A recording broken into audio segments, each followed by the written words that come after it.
Pinalitan na ng LRT Line 1 ng beep cards ang magnetic tickets nila. Sa ngayon, sa istasyon ng Vito Cruz hanggang Roosevelt na lang maaring gamitin ang lumang magnetic cards. Makibalita tayo kay Jay Sabale. Madilim, umaambon at di pa man bukas ang LRT Line 1 ay marami na ang nag-aabang sa Monumento Station upang makasakay.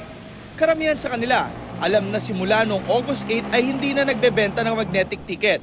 Sa pagpapatuloy ng modernization sa naturang linya, ilang istasyon pa northbound ang maaaring gamitan ng magnetic ticket, habang ang southbound ay hindi na gumagamit nito. Nakahanda na kasi ang southbound para sa beep card ticketing system. Nakaabang na ang mga automated vending machines nito at gate, pero itatakda pa ng pamunuan kung kailan gagawin ang testing ng mga ito. Kaya pansamantalang coupons muna ang magsisilbing ticket. Ang target kasi ay maging integrated na ang ticketing system ng MRT at LRT kung saan iisang ticket na lamang ang gagawin.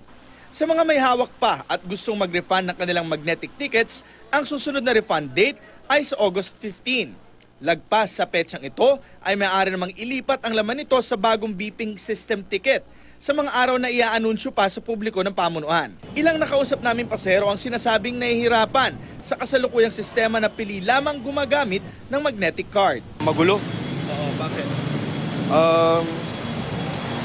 Yung pila laging ganyan eh. Imbis na meron ka ng makakapasok ka ng diretso, pipila ka pa mahaba. Isang ginang naman na nagpalipat na raw ng load niya mula magnetic card na nakakuha raw ng bonus ride ticket at sumubok na gamitin ito ngayong umaga ang hindi pinasakay. Sa store value kasi i-convert namin, tapos free coupon daw to, anytime pwede ba gamitin. Valid for 180 days from date of issue, anytime daw. Pero ayaw i-owner ng guardian yun. Bakit daw? Ewan, wala daw in-advise sa kanila.